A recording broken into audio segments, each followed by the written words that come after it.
Hi, welcome to Nova Moments. It's a beautiful day, kind of crispy. The snow is crispy. We just want to share with you just for a moment. As you know, 2020 is done. For better or for worse, it's gone. So what we're going to talk about today is the word forget.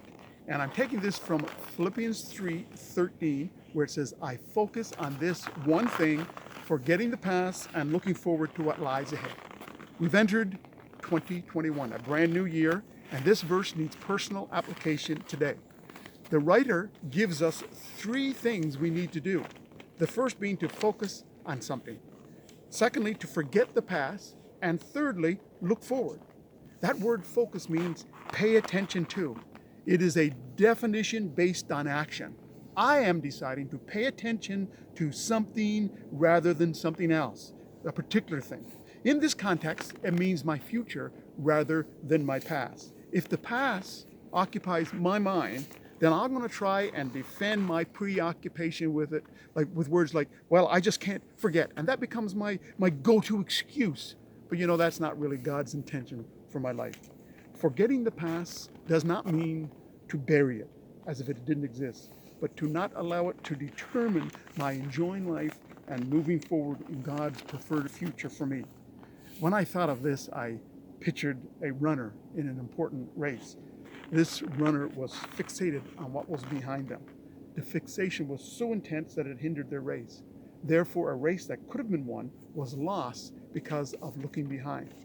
Then I thought of an illustration of a photographer who is focused on a particular scene. There are other objects in the scene, but only what they intensely focus on is clear. For every one of us today, God can see how good it can be and not how it was in the past. Now, this doesn't mean that the past was awful.